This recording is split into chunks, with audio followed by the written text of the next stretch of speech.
저는 그 전에 경영 컨설팅 일을 했었기 때문에 네트워크 마케팅이 내가 생각하는 정답일 수 있겠구나에 대한 믿음을 가지게 됐습니다. 그래서 저는 네트워크 마케팅을 하게 됐습니다. 그리고 지금 회사를 운영을 하지만 이 회사가 분리하는 회사가 있고요, 섬기는 회사가 있습니다. 저는 정말 마케팅 파트너분들이 얼마나 어렵게 이렇게 활동을 해 나가신 저는 정말 잘 이해를 하고 있습니다. 근데 간혹 보면 이제 파트너분들끼리 좀 싸우기도 하는데 좀 서로 감사하는 마음을 좀 가졌으면 좋겠습니다. 10개 잘했는데 한 번 잘 못해가지고 깨지는 파트너분들도 많이 계시고요. 저 같은 경우에도 리크루팅 하러 내려갈 때는 같이 내려갔는데 올라올 때는 싸워가지고 각자 올라오는 경우도 있고요. 저도 그랬었기 때문에, 그래서 특히 바이너리에서는 보면 이렇게 나를 좀 안 도와주거나 반대쪽만 신경 쓰거나 그런 경우가 많기 때문에 정말 감사하는 그 마음을 가지는 거를 리뉴메디 문화로 가져갔으면 좋겠습니다. 이렇게 리더분들 앞에서 이렇게 말을 하려고 하니까 약간 좀 떨립니다. 네트워크 마케팅 회사 대표가 떨린다는 게 얼마나 웃긴 일입니까? 말 잘할 줄 아는데, 그죠? 예. 지금 리뉴메디의 트렌드입니다. 네이버 들어가셔가지고요, 리뉴메디 트렌드 들어가서 리뉴메디 쳐보시면 지금 리뉴메디 트렌드가 이렇습니다. 놀랍지 않습니까? 지금 저희의 놀라운 성장세인데, 보통 네트워크 마케팅 회사 처음에 이렇게 설립이 되면 소위 말해서 오픈빨이라는 게 있습니다. 오픈빨이 있어서 처음엔 사람들이 검색을 합니다. 근데 일에 관심은 수그러듭니다. 그리고 많은 분들이 코인으로 달려가셨습니다. 그리고 서서히 저희가 이제 알려지기 시작을 하면서 지금 현재 트렌드는 이렇게 쭉 올라가고 있습니다. 여기서 더 쭉 가느냐, 아니면 약간 뭐 횡보를 하다가 다시 올라가느냐 내려오느냐, 이제 그거는 저희 학위에 달린 거죠. 근데 지금까지의 이 트렌드를 보면 많은 사람들이 감동을 하고 있습니다. 이 트렌드의 지금 추세를 보면, 이 지금 현재 우리의 모습이 이렇습니다. 그래서 저희가 지금부터 중심을 두려고 하는 거는 조직 성장보다는 문화를 지금부터 잘 다져놓지 않으면 안 된다는 생각을 하게 되었습니다. 그래서 지금 오늘은 그 리더십 세미나이기 때문에 좋은 문화를 만들어 가는데 역점을 두었으면 좋겠습니다. 그리고 또 하나는, 저는 제 소개가 좀 이따가 나오겠지만 저는 감사 출신입니다. 감사 출신. 은행 감사 출신입니다. 여러분, 감사 받아보신 분들도 아마 계실 건데, 감사하는 분들이 성격이 그렇게 좋지가 않습니다.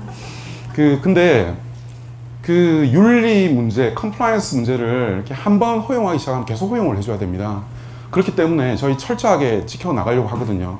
그래서 좋은 문화 가지셨으면 좋겠고, 그리고 파트너 간에 감사하는 마음을 좀 가졌으면 좋겠습니다. 내 쪽 신경 안 쓰고 딴 쪽 신경 쓰더라도 이해해 주십시오. 왜냐면 나도 그러고 있을지 모릅니다. 그게 바이너리니까. 제 어릴 때 모습인데 혹시 못 보신 분들을 위해서 보여드린 건데, 본사 계신 분들 한 수십 번 봤습니다. 88년도 사진입니다. 88년도에 저는 이러고 있었습니다. 85년도부터 제가 컴퓨터를 했거든요. 그래서 저는 조기 교육이 됐습니다. 근데 이 당시에 88년도에는 책도 많이 없었고요, 선생님도 없었습니다. 그래서 독학만 했어요. 독학 중학교 2학년 때거든요. 그래서 저 때 공부했던 것들이 아직도 머릿속에 남아있어요. 근데 컴퓨터를 이렇게 프로그램을 했던 게 제 인생을 사는데 큰 도움이 됐습니다. 왜냐면 저는 경남 사천에서 태어나서 이렇게 부산에서 중고등학교를 마쳤지만, 저는 부산에 처음에 이렇게 전학을 왔을 때 지하철을 보고 깜짝 놀랐습니다. 하늘로 기차가 다니는 거 보고요. 그런 시골 촌놈이었는데 컴퓨터 잘해가지고 이제 외무부에서 주는 병역 혜택을 받아서 지금은 이 혜택은 없어졌습니다. 지금은 없어졌는데, 저는 이런 병역 혜택도 받고 또 이렇게 유엔에서 이렇게 근무하는, 제가 27살 때 사진인데요. 제가 이 사진을 보면서 느끼는 게 뭐냐면, 저 눈썹 되게 진하죠. 그리고 저 때는 여성분들한테 인기도 조금 있었습니다. 지금도 옆에 보면 저기 유엔 표시가 있는데, 저기서 제가 이제 근무도 하고요. 영어를 되게 못했었거든요. 영어를 어떻게 했냐면, 전화가 걸려면 일단 가슴이 울렁거려요. 전화가 걸려면. 전화를 받습니다. Hello United Nations. 그럼 전화 확 끊어요 저쪽에서. 잘못 건 줄 알고. 근데 그 말만 3개월을 계속 했어요. 3개월 후에 어떻게 되냐면 Hello United Nations. 그것만 잘 알아죠. 그리고 이제 거기서 이제 이렇게 그 러시아 대학생들 하고 NGO입니다. NGO 같이 여행도 다니고요. 그러면서 러시아 말도 많이 배웠습니다. 여기 지금 해발 4,000m입니다. 해발 4,000m. 그 저기 어디죠? 그 에베레스트 끝자락입니다. 예. 그래서 러시아 말도 배우고 많은 경험을 쌓았습니다. 그리고 미국 마이크로소프트에서 초청받아서 이거 미국 본사거든요. 시골 소년이 참 출세한 거죠. 어떻게 보면 시골 소년이. 그리고 이제 이런 명함들을 가지게 됐습니다. 뭐 이렇게 유엔 명함도 있고요. 세계 최대 경영 컨설팅 회사 명함도 가지게 됐고, 예, 세계 최대 컨설팅 회사 중에 하나죠. 빅4라고 하는데 그 4개 회사 중에 2군데를 다녀봤습니다. 저 이제 감사 자격증을 가지고 있고 은행 감사 업무를 주로 많이 했습니다. 농협중앙회, 우리은행, 외환은행 그 리스크 관리 프로젝트에 참여를 했었고 삼성생명, 교보생명 제안서 작업에도 제가 이렇게 참여를 했는데 제가 은행 감사를 하게 되면서 깜짝 놀란 게 있습니다. 전 35조 원에 대한 감사를 저랑 위에 한 분, 2명이서 3개월 동안 35조 원에 대한 감사를 10년 전에 제가 해봤거든요. 12년 전 됐겠다. 근데 그때 은행에 계신 분들이 감방을 그렇게 많이 간다는 사실을 처음 알았습니다. 감사를 하려고 누굴 부르면 그분 지금 큰방 가셨는데요. 그러시고 그 금융사고가 참 많이 일어난다는 사실을 알게 됐고 그리고 또 하나 알게 된 거는 금리가 정말 중요하다는 거였습니다. 금리. 은행은 금리를 가지고 먹고 사는 기관이기도 하지만 금리가 우리의 삶을 바꿔놓습니다. 지금 금리가 올라가는 추세잖아요. 계속 올라갈 겁니다. 미국이 지금 너무 경기가 좋기 때문에. 그러면 우리 삶이 점점 빡빡해집니다. 미국이 결국 우리의 삶에 영향을 많이 미치는 거죠. 그래서 어떤 큰 그림을 보고 우리가 어떤 판단을 같은 걸 내렸으면 좋겠습니다. 친구 말 듣고 그냥 훅 해가지고 뭐 하지 마시고요. 큰 그림을 가지고 앞으로 어떻게 될 건지를 예측을 하고 그 큰 그림에 따라서 내 삶을 방향을 좀 정해간다면 좋지 않을까라는 생각을 제가 하게 됐습니다. 지금 그래서 우리 앞에 놓여져 있는 거는 불황입니다. 계속 뭐 한 해 한 해 뭐 그 좋아졌던 해가 뭐 있습니까? 계속 나빠지기만 하죠. 근데 실제로 더 그럴 겁니다. 실제로 나빠지고 있는 지표들이 여기저기서 나타나고 있습니다. 그래서 지금 우리나라 경제를 제가 이제 이렇게 요약을 좀 해봤는데 일단 수출이 지금 어려워지고 있습니다. 미중 무역 분쟁이 발생을 했고 굉장히 오래 갈 것 같습니다. 왜냐면 85년도에 이미 그때 경제 2위 국가는 일본이었습니다. 플라자 합의라는 걸 통해서 85년도 플라자 합의 이후에 일본은 내리막길을 걷습니다. 그리고 이 세계 2위 경제 대국의 자리를 중국한테 내주게 됩니다. 지금 미국의 타겟은 중국입니다. 미국이란 국가는 자기한테 도전하는 걸 허용을 하지 않는 국가입니다. 그래서 지금 무역 전쟁이 발생했는데 우리나라는 고래 싸움에 이제 새우등 터지는 거죠 지금. 그리고 대출 이자는 지속적으로 오를 예정이고 그 와중에 대한민국 경제의 3분의 1을 차지하고 있는 자영업 매출이 감소하고 있고 오늘 아세요? 최저임금 발표된 거? 예, 10.9%, 11%가 또 올랐습니다. 작년에 16%, 올해 11% 합쳐서 2년 사이에 이제 거의 27%, 28% 오른 거죠. 제가 그 가게를 저도 자영업을 해봤고 가게를 6개를 동시에 운영해 봤습니다. 그래서 제가 잘 알고 있는데 굉장히 지금 자영업자들이 힘듭니다. 그리고 집값이 워낙 상승세가 높았기 때문에 최근 거의 6년, 7년 동안 집값 계속 올랐습니다. 집값이 오르기 때문에 결혼을 미루게 됩니다. 결혼을 미루게 되니까 출산율이 떨어집니다. 지금 사상 최악의 출산율이죠. 제가 태어났을 74년생인데 그 당시에 한 100만 명 태어났었어요. 100만 명. 지금 35만 명 태어납니다. 3분의 1 토막 난 거죠. 왜냐하면 집값도 문제지만 애 이렇게 교육시키고 하는 거에 대한 부담을 너무 많이 느껴서 그렇습니다. 그래서 그게 결국은 미래 동력 감소로 이제 이어질 될 것이고 고령화 계속되고 있는데 그래서 우리나라의 미래 전망은 정말 어두워지고 있다는 겁니다. 보시면 지금 고래가 있고 새우가 지금 어디 가는지 안 보이죠? 예, 지금 무역 전쟁 벌어졌죠. 지금 대출금리 지금 계속 오르고 있는데 대출금리가 오르면 가장 먼저 타격받는 게 자영업자입니다. 뭐 파리바게트, 베스킨라빈스 이런 거 오픈하면서 창업 대출을 받거든요. 대출금이 이제 이자가 올라가는 거죠. 그리고 뭐 아파트를 갖다가 샀는데 대출을 끼고 샀는데 그 대출 이자가 또 같이 올라가게 되는 거죠. 그리고 자영업자들은 가장 큰 문제가 뭐냐면 수익성이 감소하면 권리금이 하락합니다. 이번에 오늘 최저임금이 오른 걸로 발표됐잖아요. 그거 발표된 그 순간부터 편의점, PC방 권리금이 뚝 떨어집니다. 음식점. 그래서 최저임금 1,000원 올린 거 가지고 뭐 그러냐고 하는데 그게 한 달로 계산해서 연 수익으로 환산을 해보면 권리금에 뭐 거의 뭐 PC방 같은 경우에는 2억짜리 PC방이 5천만씩 떨어집니다. 지금 이런 상황이고, 그리고 지금 OECD, 그러니까 뭐 소위 말해서 선진국이라 부르는 국가 중에 지금 자영업자 비중이 한국이 가장 높은 편이죠. 가장 높은 편이라서 그래서 자영업이 문제가 생기면 안 된다는 겁니다. 근데 OECD 25개국 중에 노인 빈곤율 1위가 또 대한민국이잖아요. 저거 개선될 것 같습니까? 오늘 제가 기차를 타고 내려오면서 자영업이라고 검색을 했더니 자동 완성으로 뭐가 뜨냐면 맨 앞에 뜬 게 자영업 폐업, 대출, 실업급여, 자영업자 폐업, 고용보험 대출 이렇게 뜨잖아요. 지금 이게 자영업자의 현실입니다. 자영업자 600만 명인데 가족을 다 포함하면 거의 2천만 명이 지금 여기에 지금 물려 있는 거죠. 2009년도 최저임금은 4,000원이었습니다. 근데 저 때는 그 주휴수당이라는 게 그 사장도 모르고 알바생도 몰랐어요. 근데 저 4,000원도 그때는 안 지키고 그랬었거든요. 근데 지금은 안 지키면 노동부에 신고하면 된다는 게 이제 친구들이 다 알고 있습니다. 카톡을 통해서 모든 정보 공유되고 있기 때문에. 그래서 내년도 이제 10.9%가 올라서 8,350원인데 주휴수당 포함하면 10,000원이 됩니다. 10,000원. 10,000원이 되는데 4,000원에서 10,000원 10년 동안 거의 2배 반이 올랐잖아요. 근데 지금 현재도 PC방 요금은 1,000원입니다. 그때도 1,000원, 지금도 1,000원. 그러니까 이제 인건비가 자영업자들은 굉장히 큰 부담으로 다가오고 이제 식당도 그렇고요. 보시면 자 예전에는 저런 게 없었습니다. 무인 자판기 없었고요. 알바생이 환하게 웃으면서 이제 이렇게 계산을 받아줬죠. 근데 지금은 맥도날드, 그 다음에 뭐 롯데리아, 버거킹 전부 다 저겁니다. 저 다 했습니다. 알바생이 몇 명 없어질 것 같습니까?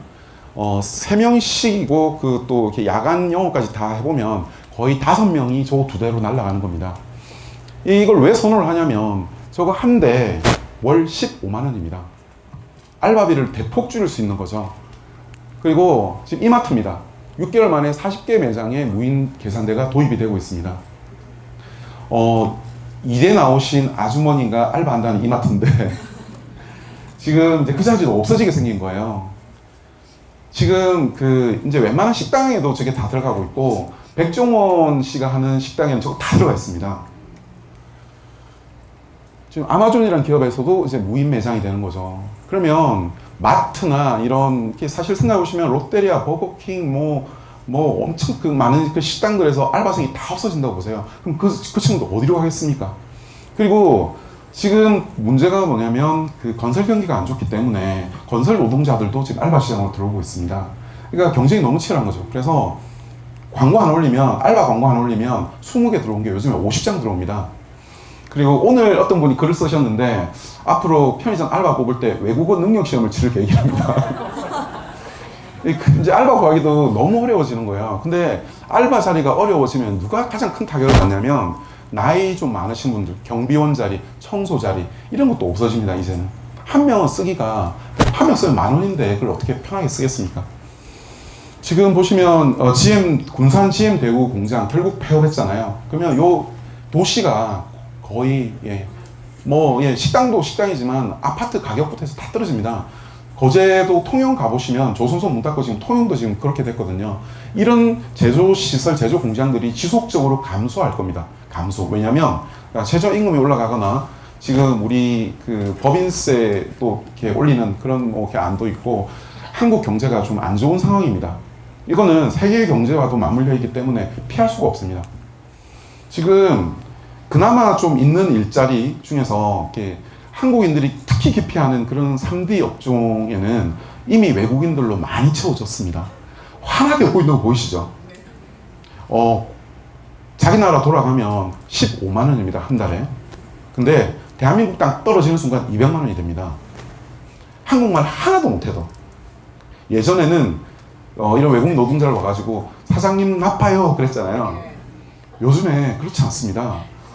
이런 노동자를, 해외 노동자를, 해외에서 온 노동자를 지원하는 NGO라든지, 그리고 이분들을 데리고 오는 브로커가 있습니다. 만약에라도 임금 체불하면 난리 납니다. 환하게 웃고 있잖아요. 지금 최저임금 올라가니까 고향 송금액이 사상 최대로 올라가고 있습니다.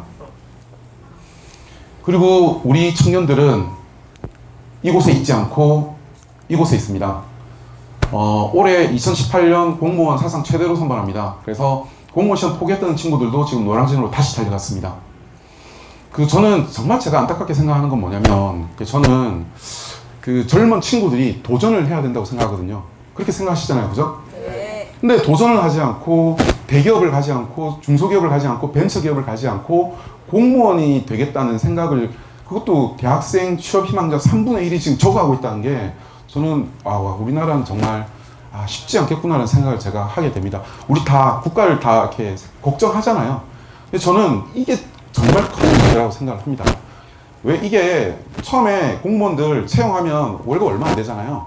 근데 기간이 길어지면 호봉 계속 올라가잖아요. 거기다 연금까지 주잖아요. 지금 태어나는 애들 세금을 걔들이 내야 되는데 걱정입니다. 그리고 지금 연세 있으신 분들은 지금 공인중개사 지금 공부하러 가셨어요. 공인사 지금 학원이 대박입니다. 학원. 근데 지금 파리 대책 이후에 지금 3월 이후에 지금 부동산 중과되고 이렇게 바깥쪽 부동산 규제 때문에 거래 건수가 반토막 난 거 아시죠? 지금 거래 안 됩니다. 잘 안 됩니다. 거래가 정말 안 됩니다. 특히 부산 지역도 제가 그렇다고 얘기를 들었는데 좀 깜짝 놀랐습니다. 친구 얘기를 듣고 제가 깜짝 놀랐는데, 가격이 떨어졌는데 그 친구가 대출을 많이 받아서 네 채를 가지고 있더라고요. 근데 팔지도 못하고, 또 팔아도 또 양도세 또 중과되고 이러니까 못 파는 거예요. 거래가 잘 안 되는 거죠. 근데 그런 판국에 지금 부동산 수수료 반값 정책이 막 벌어지고 있고, 직방이다 다방이다 이런 앱을 통해서 직접 거래를 하는 업체가 있고요. 제가 어저께 들은 웃긴 얘기가 하나 있는데, 직방이라고 온라인 부동산 업체 있잖아요. 그 업체가 벤처기업을 하나 인수했다고 하더라고요. 호갱노노. 호갱이 되지 말자. 호갱노노라는 이제 사이트를 인수했다고 하더라고요. 그런 사이트들이 계속적으로 등장하고 있습니다. 그래서 중개인들이 수수료를 이렇게 받을 수 있는 기회가 계속 감소하고 있는데, 경쟁은 계속 치열해지고 있습니다. 지금 의사들도 지금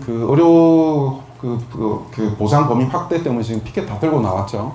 근데 지금 우리 1990년도에는 이렇게 100만 명 시대였는데 공부 잘하는 친구가 서울대 공대를 갔었어요.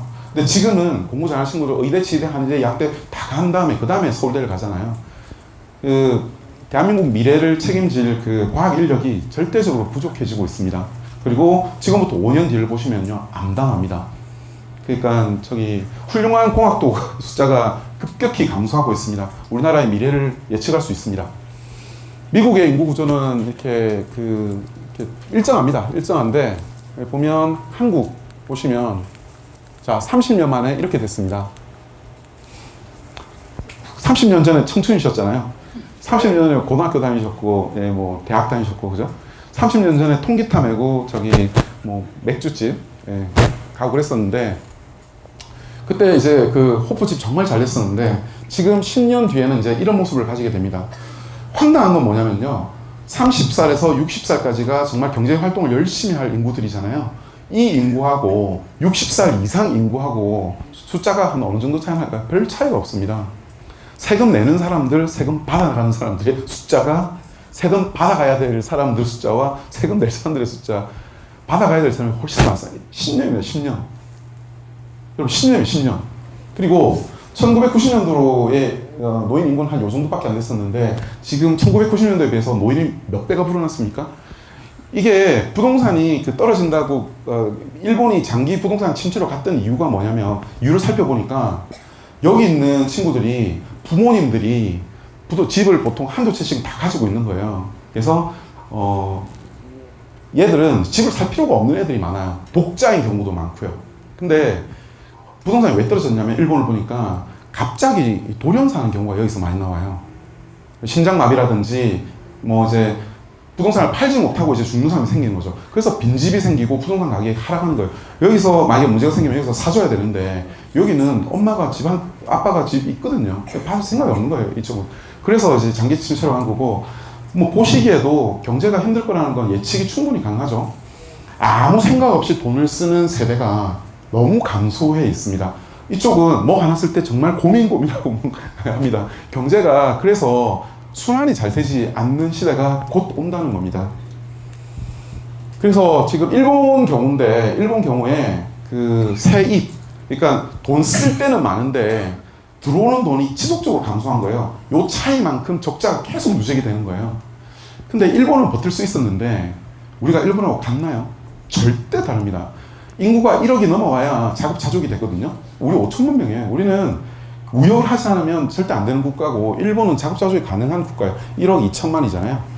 근데 일본이 이랬는데 우리 한국은요, 훨씬 더 심각할 겁니다. 일본하고 비교도 할 수 없을 만큼. 이러한 상황에서 뭘 해야 될까? 이런 상황에서 뭘 해야 될까?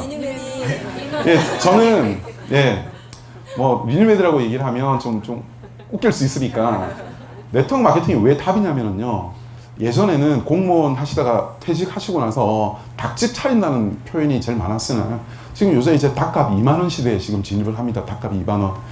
2만원짜리 닭이 잘 많이 팔겠습니까? 예. 그리고요, 그런 또 배달 사고가 많이 생깁니다. 그 오토바이 사고라든지 생각지도 못한 그런 일들 많이 생깁니다. 그러면 자영업 창업이 힘들어지는, 지금 자영업 창업 굉장히 힘들거든요. 자영업 창업이 힘들면 그 수많은 분들이 어떤 선택을 하게 되겠습니까? 다 사업할 수가 없잖아요. 그러면 제가 생각할 때 네트워크 마케팅 시장은 지속적으로 커질 수밖에 없다는 저는 생각을 예전부터 했었습니다. 그래서 저는 네트워크 마케팅이 정말 답이겠구나라는 생각을 정말 저는 강하게 가지고 있거든요. 여기 지금 오셨으니까 뭐 네트워크 마케팅 뭐 회사 하니까 당연히 그렇게 많은 거 아니야 생각하는지 모르겠는데, 아닙니다. 큰 그림을 봤을 때 네트워크 마케팅은 성장할 수밖에 없겠다는 그 믿음이 있기 때문에 저는 이 사업을 이제 하게 된 거고, 그걸 또 제 와이프한테 맨날 설명합니다. 예, 아마존의 이제 그 제프 베조스입니다. 저분은 그 93년도에 증권 애널리스트였습니다. 근데 자기가 어떤 기업을 갖다가 투자를 하기 위해서 분석을 했더니 인터넷 시장이 1년에 10배씩 커지는 거예요. 그럼 인터넷 시장이 세상에 10배씩 커져나가는 산업이 있나요? 없잖아요. 근데 그 당시에 인터넷 산업이 10배씩 커져나갔어요. 그럼 이 친구는 고민을 했죠. 그 당시에 잘 나가는 월스트리트에 있었는데 사표를 냅니다. 사표를 내고 그 인터넷이 커져나갔을 때 내가 돈을 벌 수 있는 기회가 뭐가 있을까 생각하고 차린 게 인터넷 책방이었습니다. 왜 인터넷 책방이었냐면 책은 썩지가 않잖아요. 재고를 편하게 가져갈 수 있기 때문에 그래서 선택했다고 하더라고요. 근데 그 인터넷 책방이 지금 현재 세계 최고의 기업 4개 안에 들어갑니다. 인터넷 책방이. 이제 여기 별것 다 팝니다. 그리고 작년에 인공지능에 가장 큰 투자를 했던 회사는 삼성전자, 구글이 아니고 바로 이 인터넷 책방 아마존입니다. 이쪽에서 스피커를 팔거든요. 그 스피커를 통해서 사람들의 취향을 다 알아내고 트렌드를 다 분석을 하고 거기에 맞춰서 또 다른 제품들을 계속 만들어내고 있습니다. 계속 앞서가고 있는 거죠. 근데 이 회사 매출 올라가는 거 보십시오. 매출이 이렇게 올라가는데 수익이 증가하지 않습니다. 왜 그랬냐면 요 수익을 다시 전부 재투자를 했습니다. 전부. 그러니까 이게 올라가는 겁니다. 수익이 나지 않는데도 주식시장에서는 높은 평가를 받게 됩니다. 가치가 계속 크게 상승하고 있던 거 사람들이 아니까.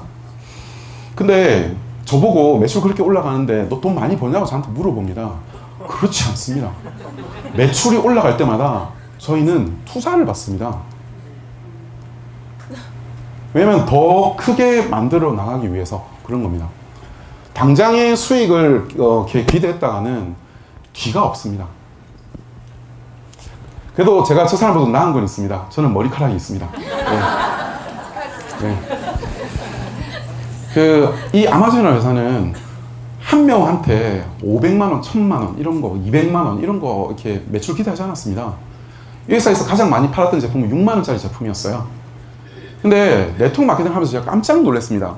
저는 그 컨설팅을 했던 사람이고, 저는 수학 알고리즘으로 석사를 받은 사람이거든요. 근데 생각해 보십시오. 200만 원짜리 복제가 잘 될까요? 근데 제가 네트워크 마케팅을 해보니까 그 다음 달 재구매라는 게 그게 진짜 소득이더라고요. 그리고 제가 그 이전에 네트워크 마케팅을 했는데 소위 말하는 빅데이터 분석을 해봤습니다. 빅데이터 분석을 해봤는데 그때 보니까 40만 원짜리 팩, 100만 원짜리 팩, 200만 원짜리 팩이 있었는데 어떤 조직에서는 200만 원으로 복제를 하고 있어요. 저희는 그냥 하고 싶은 거 하세요라고 했거든요. 하고 싶은 거 하세요라고 했더니 200만 원짜리는 불과 2%에서 3%였습니다. 거의 80%가 40만 원으로 이렇게 했던 거죠. 그래서 지금 그 당시에 저랑 같이 사업을 하셨던 분도 다른 그룹에 계셨던 분도 계신데 조직의 숫자가 너무 차이가 나는 거죠. 근데 무너지는 속도, 둘 다 무너졌는데 무너지는 속도가 저희가 훨씬 느렸습니다. 이 아마존 회사도 마찬가지입니다. 고객을 획득하는 게 중요하지, 그리고 재구매를 창출해내는 게 중요하지, 한 명한테 그렇게 하면 나는 할 수 있어도 내 친구도 그걸 못한다니까요. 네트워크 마케팅의 본질은 복제에 달려있고 재구매에 있는데 저희는 이 아마존도 마찬가지지만 저희는 그런 전략을 가지고 가고 있습니다. 대표이사가 그런 생각을 가지고 있으면 여러분들이 사업을 하실 때 방향성에 대해서 좀 공감하실 수 있을 겁니다. 그래서 저희는 사업을 하는 마케팅 파트너가 현장에서 어려움을 겪지 않도록 좀 더 수월하게 할 수 있도록 끊임없이 저희는 생각을 하고 있습니다. 최근에 그 전화 콜센터가 좀 문제가 돼서 저희가 그 벤치마킹을 좀 했는데 새로 생긴 그 스타트업인데 거기서는 콜센터를 무조건 카톡으로만 하더라고요. 카톡으로만. 왜 카톡으로 저희도 지금 이제 하냐면 이 전화 받는 분들이 감정 노동이 굉장히 심합니다. 그리고 스티커 뜯어놓고 바꿔달라고 계속 그렇게 하십니다.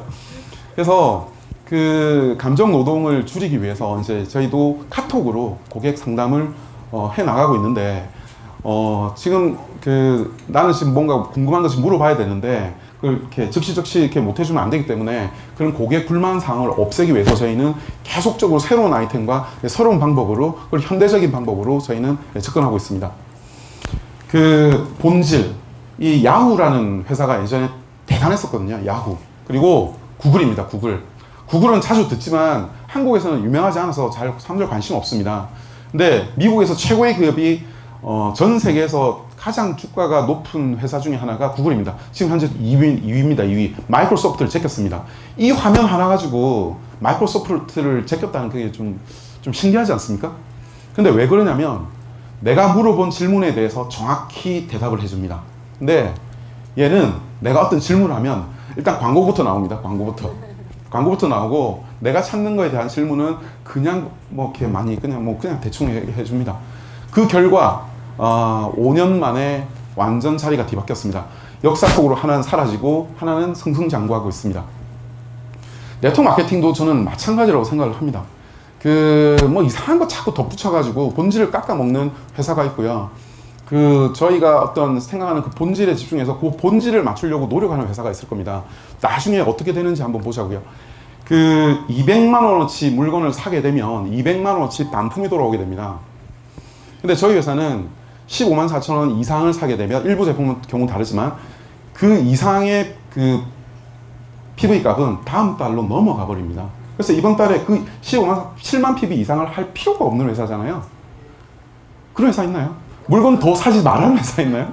그렇게 하는 이유는 뭐냐면 한 명이 많이 하는 것보다는 지속적인 재구매 인원을 늘려가는 게 그게 우리의 목적이고 핵심이고 그게 장기적인 안정적인 내 소득에 도움이 된다는 것에 대한 믿음이 저희는 확고하기 때문에 그렇습니다. 근데 물건 많이 필요하신 분들은 이렇게 엄마에서 이렇게 막 하시는데 어느 정도까지는 용인합니다. 하지만 그 락이 걸릴 수 있으니까.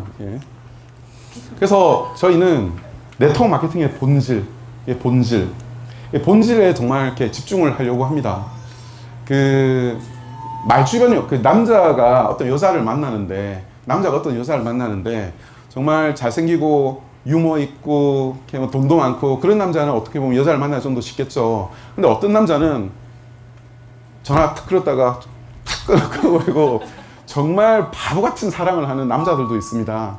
근데 여자분들 다 알아요. 시간 지나면 아 걔가 진짜 걔 나았었는데 그런 생각을 하는. 근데 본질은 결국 진심은 저는 결국 전달된다고 봅니다. 그래서 저는 이렇게 본질 얘기를 계속 하는 겁니다. 예. 그리고 제가 네트워크 마케팅 하면서 참 좋았던 거는 뭐냐면 시간을 자유롭게 쓸 수 있다는 거였습니다. 약속을 자유롭게 잡고. 근데 여러분 저기 8시에 서울 지하철 2호선 한번 타보십시오. 꽉꽉 찹니다. 거의 뭐 찡겨가지고 이렇게 출퇴근하거든요. 저는 아버지가 이제 공무원이셨는데 그 한국통신 다니셨죠. 저는 나 아버지처럼 그렇게 살 수 있을까 하는 생각을 참 많이 했었거든요. 근데 저도 아침에 출퇴근할 때마다 그 지하철에서 참 괴로웠습니다. 정말 괴로웠는데 내가 과연 이 생활을 언제 동안 계속 할 수 있을까? 근데 저만 그런 거 생각하는 거 아닙니다. 서울에 있는 직장인들, 2호선 타고 다니는 직장인들한테 물어보십시오. 다 이제 그만하고 싶다고 얘기하고 있습니다. 근데 네트워크 마케팅은 그렇게 안 해도 되잖아요. 아니, 물론 그렇게 하시는 분들도 많이 있는데, 내가 그걸 조절을 할 수가 있잖아요. 내가 조절할 수 있잖아요. 그래서 일과 그 삶의 그 밸런스를 맞출 수가 있다는 거죠. 그래서 저는 네트워크 마케팅이 참 소득만 잘 된다면 좋은 사업이라고 저는 생각을 합니다. 그리고 제가 이제 소위 말하는 글로벌 네트워크 마케팅 회사에서 저도 경험을 좀 쌓았는데, 제 스폰서가 이제 미국인이었습니다. 근데 차라리 영어를 못했으면 제가 그런 얘기 안 들었을 건데, 뭔 얘기를 하다가 어떤 얘기가 나왔냐면 stupid Korean 그런 거예요. stupid 멍청하다는 뜻이거든요. 왜 그랬냐면 어떤 공간을 같이 쓰는데 다른 조직끼리 이제 같이 이렇게 협업해서 쓰는데 우리 쪽 파트너 한 분이 난 그렇게 못하겠어 이렇게 나온 거예요. 그러니까 이제 미국인이 이제 그렇게 얘기를 했는데, 그 말을 듣고 굉장히 저는 기분이 상했어요. 한국인은 얘는 이런 생각을 가지고 있구나. 그리고 그 회사의 운영하는 방식을 보니 한국을 무슨 ATM점으로 생각하는구나. 그리고 내가 일본을 갔더니 그 일본에서는 자기는 이제 미국 회사이기 때문에 미국 스폰서를 두겠다고 얘기를 하는 거예요. 그래서 저는 그때 상처를 참 많이 받았었는데, 저희는 한국 회사잖아요. 한국 회사이기 때문에 아시아가 가장 큰 시장입니다. 아시아가 가장 큰 시장입니다. 베트남 인구 1억이죠. 잘 모르는 미얀마도 인구 5천만 명이고요. 파키스탄 인구 3억이고요. 아시아에 굉장히 큰 시장이 있습니다. 인도네시아가 2억 5천이고 태국이 7천만 명입니다. 태국은 한국보다 네트워크 마케팅을 더 좋아하는 국가죠. 그래서 리뉴메디라는 이름으로 이제 저희는 해외 진출, 비전을 말씀을 이렇게 해달라고 하셔서 제가 말씀을 드리지만, 이 외모와 달리 이 얼굴에서 영어가 됩니다. 그리고 저희 회사에 영어를 잘 하시는 분이, 해외 경험이 많으신 분이, 저 말고도 2분 더 있습니다. 한 분은 해외에서 한 6년 정도 사셨고, 한 분은 8년 동안 계속 출장만 다니신 분이에요. 추진용 부장님은 이제 LG 전자 해외 법인 시스템 개발하고 그러셨고, 우리 메디프 쪽에 또 부장님 같은 경우에는 해외에서 이제 직장 생활 하셨죠. 그래서 지금 현재 메디프가 이제 리뉴메디 제품 공급을 하는데, 결국 지금 어떻게 되냐면 저희랑 같이 일하는 벤처 캐피탈 쪽의 요구에 의해서 리뉴메디 매출이 커지고 있으니까 2개를 합병해 달라 그래서 합병을 이제 합니다. 합병을 해서 메디프가 모회사가 되고요. 리뉴메디는 판매 자회사가 됩니다. 그리고 리뉴메디 지분 100%는 메디프가 소유를 하게 되는 구조로 이제 바뀌게 됩니다. 지금 그래서 좀 독특하잖아요.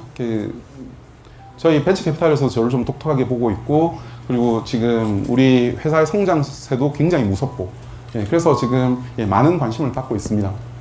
저희가 지금 준비하고 있는 마이크로 니들, 언제 나오냐고 자꾸 이렇게 물어보시는데, 정말 빨리 공부를 못해드려서 죄송한데, 대량 양산에 어려움이 있어서 그렇습니다. 대량 양산이 돼야지 단가를 다운시킬 수 있기 때문에 그렇습니다. 그리고 이제 제 얘기를 듣고 이제 친구들입니다. 친구들입니다. 사진 찍어 달라 그랬더니 억지로 웃고 찍은 사진들입니다. 친구들이고요. 회사의 경쟁력에 대해서 이제 간단하게 설명을 드리면, 저희는 사업자 출신이고 IT 전문가라는 겁니다.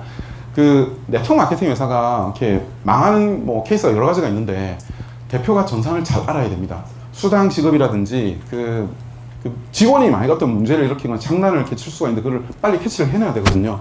혹은 조직이 어떤 패턴을 가지고 들어오면 그걸 빨리 파악을 해내야 됩니다. 저희는 그런 거를 굉장히 잘합니다. 엑셀로 각 파트너 한 분 한 분의 수당 지급률이 어떻게 되는지 저희 매일 계산하고 있습니다. 그리고 그런 능력이 좀 있어야 되는데 우리 추진용 부장 LG 해외 법인시스템 개발도 많이 했고요. 6학년 때 전국 주산 대회 우승했습니다. 예전에 참 주산 많이 학원도 많았었는데 그죠? 울산 학성고 출신입니다. 울산 학성고 굉장히 명문인가 보더라고요. 독특한 특허를 많이 가지고 있습니다. 마이크로니들 제조 방법에 대한 특허도 가지고 있지만 지금 얼굴 찍는 기계입니다. 이 가격이 너무 비싸요. 이렇게 찍으면 이렇게 독특한 이제 사진이 나오는데 여러분 얼굴 찍어 보시면 놀라실 겁니다. 근데 친구한테 커피숍에 만나가지고 이걸 딱 이렇게 찍으면 좋겠다는 생각을 제가 했거든요. 그래서 특허를 출원을 했고 특허를 취득을 하고 국제 특허도 지금 출원 중에 있습니다. 그래서 이거를 저 가운데가 2천만 원씩 한다 그러는데 저게 왜 2천만 원 해야 되는지 저는 이유를 잘 모르겠더라고요.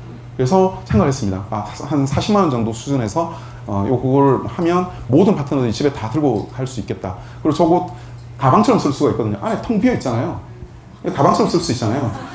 그래서 여러분 웃으시죠? 이게 우리 제품으로 나올 겁니다. 들고 다니면서 커피숍에 앉아가지고 얼굴 한번 넣어봐. 사진 찍고 나면 분명히 이게 나올 거거든요. 이게 나오면 내가 자외선에 얼마나 노출이 돼 있는지를 보여주는 거예요. 그래서 저희 나중에 다시 또 설명하겠지만 기초 제품들 선크림이라든지 선프라이머라든지 이런 것들 그 자리에서 또 이렇게 바로 그리고 회원 가입까지도 연결될 수 있도록 저희가 할 생각입니다. 이거 전 세계에 없습니다. 특허 제가 가지고 있습니다. 그리고 다 아시겠지만 저희는 저한테 자꾸 돈이 많냐고 자꾸 물어보시더라고요. 예전에. 요즘에 그런 분 많이 없어졌어요.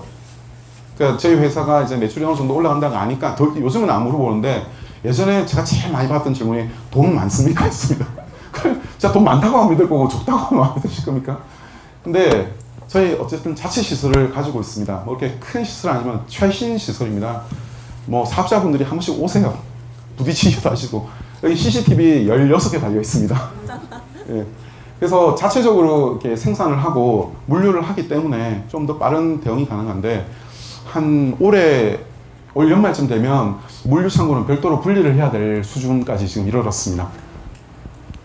그리고 아까 전에 처음에 보셨던 건데 이제 리뉴메디 트렌드입니다. 벤처 캐피탈에서 투자를 할 때 어떻게 하냐면 이걸 확인합니다. 어떤 성장세에 있는지. 이게 하락하고 있으면 여러분들 같으면 그 회사 주식 사고 싶으세요? 아니잖아요. 저희는 이렇게 그냥 쭉 올라가고 있습니다. 그래서 어쨌든 왜 웃으세요? 왜 웃으세요?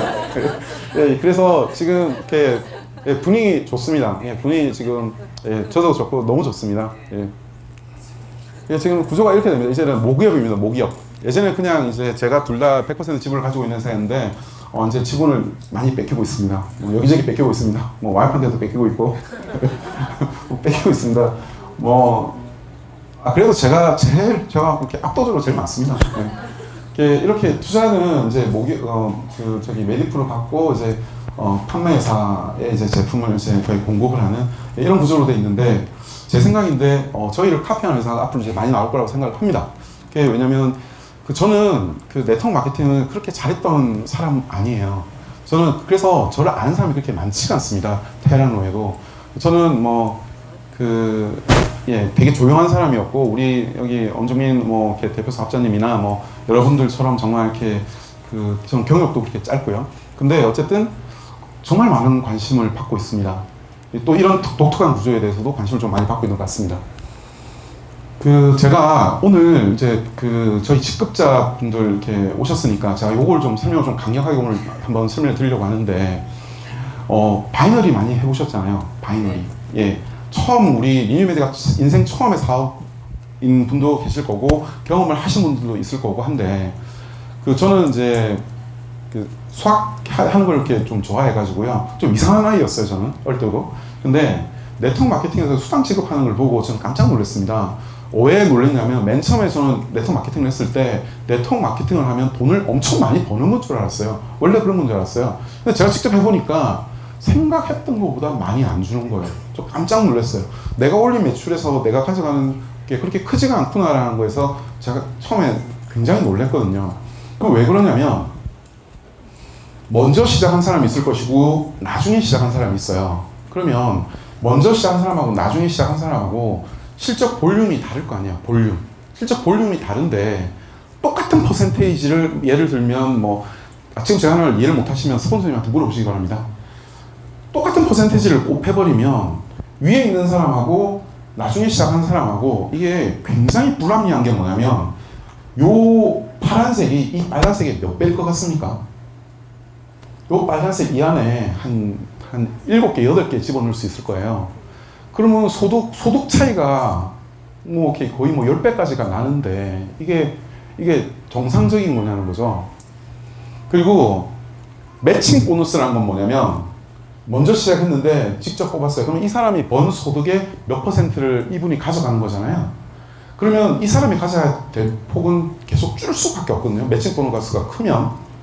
그러면 이게 과연 이렇게 잘 굴러갈 수 있겠냐는 거죠. 근데 대한민국 대부분 회사 이래요. 그래서 어떤 사람들이 여기서 뭐 이렇게 수억을 번대요. 수억을. 나는 지금 10만 원 못 벌고 있는데. 근데 수억 버는 사람이 저 성공했습니다. 뭐 할 수도 없으면 박수 이렇게 치면서 나도 저렇게 될 수 있을까 하는 의심을 계속 뭉게뭉게 이렇게 피어오르는 거죠.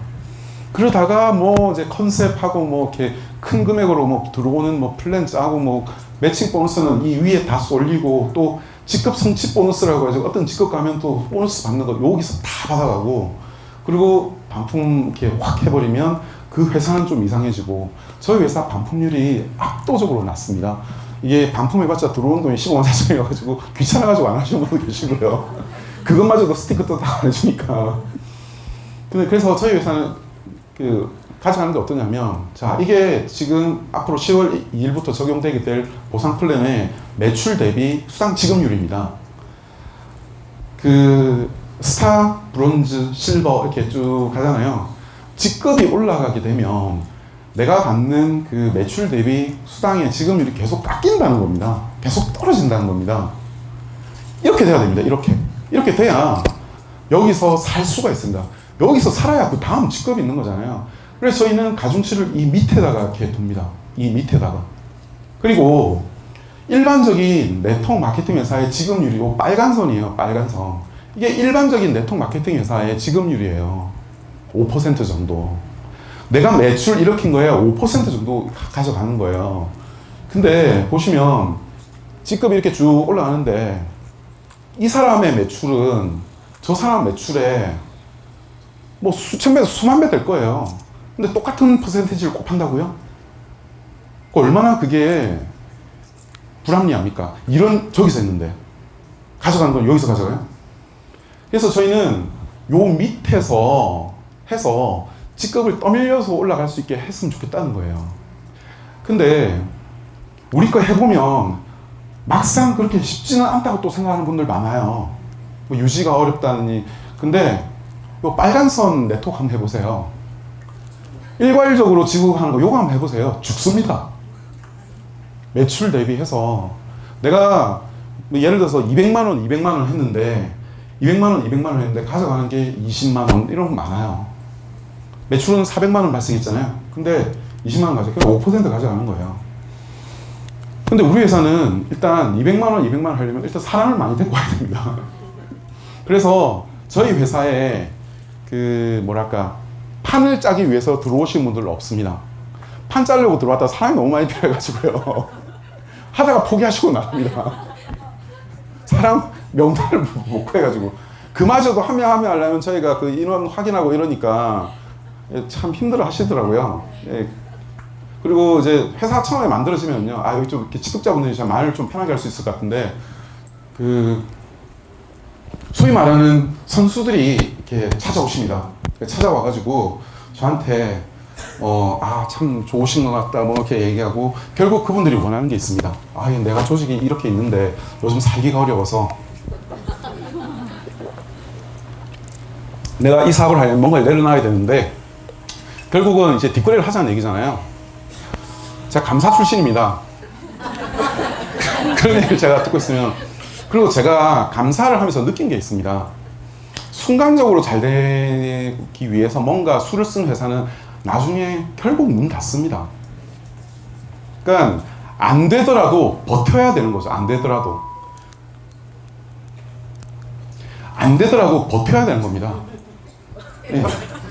저희 기어댕겼습니다. 기어댕겼어. 예. 지금 저기 우리 유해영 대표님 계시지만, 유해영상 계시지만, 우리 유해영상 만나기 전까지 부산에 사업자가 없었어요. 지금 굉장히 이제 조직이 커졌죠. 대구도 굉장히 커지고. 우리 박성수 형님 또 계시죠? 예. 그러니까 저때 저희가 그렇죠. 일반적으로 나쁜 마음을 가집니다. 어떤 그 거래에 대한 어떤 유혹 같은 거. 저희는 그 제품의 원가율을 높였습니다. 그 제품 아시잖아요. 그 이쁜 저기 누구지? 손예진이 광고하는 제품 저희 팔고 있잖아요. 예. 그 제품 제가 맨 처음 1년 전에 갔을 때는 이제 서지영 씨가 이제 광고를 하고 있었는데, 저는 그 제품 디자인이 일단 이뻤고요. 성형외과 의사가 필요해서 만든 거라 제가 그거 관련된 특허를 또 하나 가지고 있습니다. 어떤 특허를 이제 다 아시니까. 전 좀 이상하게 생각했던 게 뭐냐면, 우리 저기 갈바닉 하잖아요. UP5도 갈바닉이고, 타임머신도 갈바닉이고, 스칼프 타임머신도 결국 갈바닉이잖아요. 그 미세 전류가 침투를 도와준다는 거를 제가 그거를 동영상을 보고 제가 깜짝 놀랐던 거예요. 실제로 그렇다는 사실을. 글로벌 N사가 그거 가지고 엄청 팔았었잖아요. 근데 MTS가 그렇게 좋다는 사실을 또 나중에 또 알게 됐습니다. 왜냐면 제가 마이크로 니들을 연구하다 보니. 근데 그 마이크로 니들의 그 니들링 효과, 결국 플락셀 레이저 있잖아요. 얼굴 상처내고 구멍만 뚫어내는 거잖아요. 그 구멍이 난 상태에서 갈바닉을 또 밀고 있는 거예요. 그걸 바꾼 피부 관리사 하시는 분이 그걸 하는 걸 보고, 그래서 제가 생각했죠. 두 개 한꺼번에 하면 어떨까라는 생각을 했습니다. 그래서 제가 가지고 있는 특허가 또 뭐가 있냐면, 바늘에 전류가 흘러서 MTS를 하면서 동시에 침투가 되는 거에 대한 특허를 가지고 있습니다. 네. 이거 얘기할 때마다 언제 나오냐고 자꾸 물어가지고 얘기를 좀 못하고 있는데, 제가 이런 말씀을 왜 드리냐면, 필요해서 낸 특허입니다. 필요해서 낸 특허예요. 얼굴 사진 찍는 것도 왜 2천만 원이나 해야 되지? 싸게 할 수 있을 것 같은데? 그래서 그것도 특허 낸 거예요. 그리고 마이크로 니들 패치 같은 경우에는 지금 사출 방식으로 하는 회사들 많이 있거든요. 근데 열을 가하지 않아야 되는데 왠지 할 수 있을 것 같은 거예요. 그래서 이렇게 했는데, 필요해서 이것도 하고 이것도 한 겁니다. 필요를 만족시키기 위해서, 충족하기 위해서 했던 거라 다 의미가 있고 가치가 있습니다. 자, 이거 마이크를 끄고 할까요? 잘 들립니까? 안 들리죠? 네. 네, 그래서 지금 이 그림에서 또 하나 더 보여드리고 싶은 건 뭐냐면, 이게 그 일반적인 회사에 지금 보면 우리 회사는 여기 약간 떨어져 있잖아요. 전체 매출 대비해서. 근데 사실은 좌우에 G급자 한 명씩 있어야 되잖아요. 갈수록 이게 사실은 더 떨어지게 돼 있어요. 그죠? 또 하나는 여기 약간 차이 나는 거 있죠? 여기 약간 차이 나는 거. 이게 그래프에서는 살짝 차이 나는 걸로 보이는데 금액으로 따지면 엄청난 금액입니다. 이 엄청난 금액을 다른 회사들은 여기서 다 긁어 오는 거예요. 이거 메꾸려고. 그러면 아예 그냥 여기서 매출이 발생하지 않는 경우가 발생합니다. 그냥. 되겠습니까, 그게? 저희는 사실은 지금 이렇게 보여지지만 실버에서 가장 큰 이제 그 역점을 두게 될 것이고, 이렇게 지급률이 떨어집니다. 근데 만약에라도 지급률이 오버되는 경우가 발생을 하면 대한민국 140개 네트워크 마케팅 회사 중에 우리 회사가 없어요. 같이 규정을 정해놓은 회사 없습니다. 최고 직급자부터 금액 상한을 그어버린다는 겁니다. 그럼 최고 직급자 기분 나쁠 거 아니에요? 우리 엄정민 대표님 기분 나쁠 거 아니에요? 저랑 합의된 게 있습니다. 그거 용납해 주기로. 그렇게 해서 그러니까 140개 회사 중에 회원 규칙에 수당 지급률을 맞추기 위해서 최고 직급자부터 순차적으로 요 바를 내린다는 거예요. 저쪽이 손해 안 보도록. 저쪽은 손해 보면 안 되잖아요. 우리 성장 동력이고 미래의 동력인데. 근데 이 정도 되시면 이미 많이 보셨을 수 있어요. 예. 그래서 저희는 독특한 철학을 가지고 독특한 이렇게 마케팅 플랜을 가지고 있는데, 믿음이 있습니다. 이 플랜이 어쩌면 어깨 표준이 될 수도 있을 것 같은, 저희를 카피한 회사를 많이 나올 겁니다. 예. 그리고 이제 저한테 이제 또 물어보시는 게 이제 제품에 대해서 이제 많이 여쭤보시는데, 재구매할 물건이 없다는 얘기를 제가 듣고 있습니다.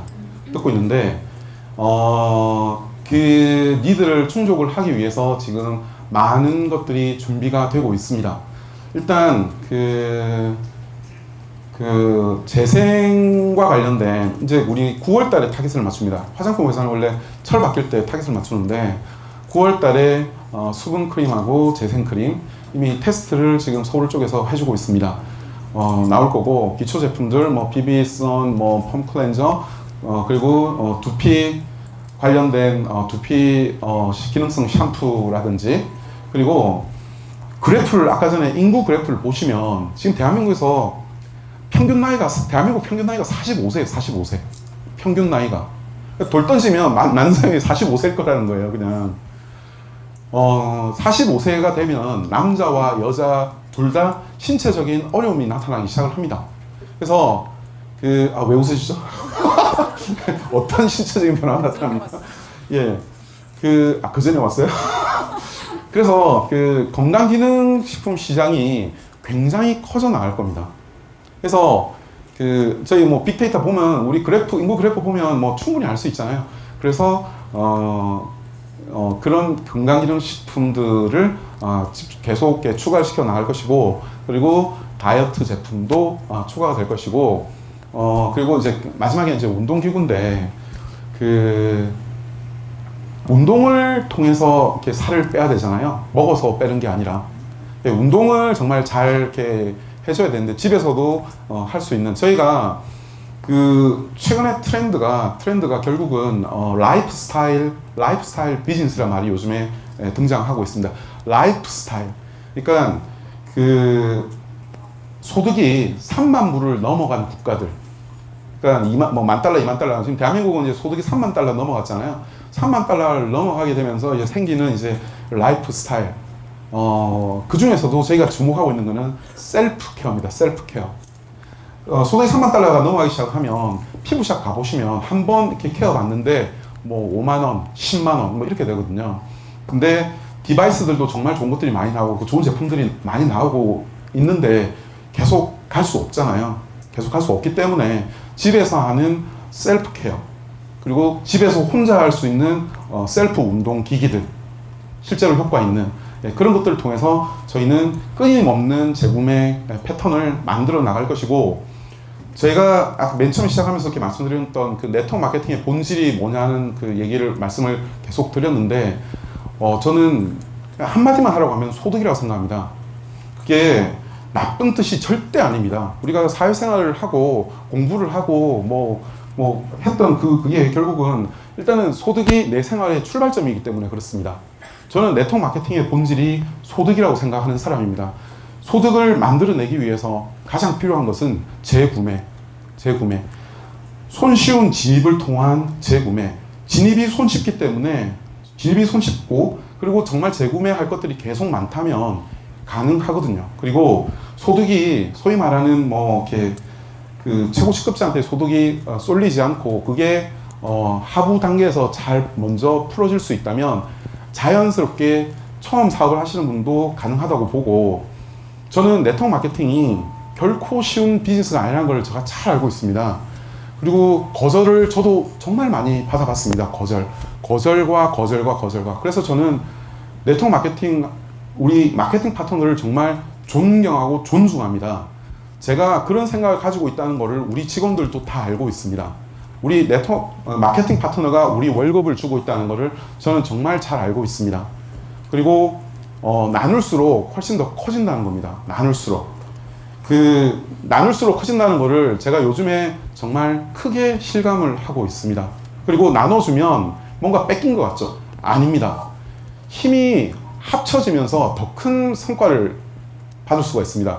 저는 지금 벤처 캐피탈로부터 이제 투자를 받고 있는데, 결국 맨날 하는 얘기가 지분 얘기인데, 제가 어떤 사장님을 한번 이렇게 만나러 가서,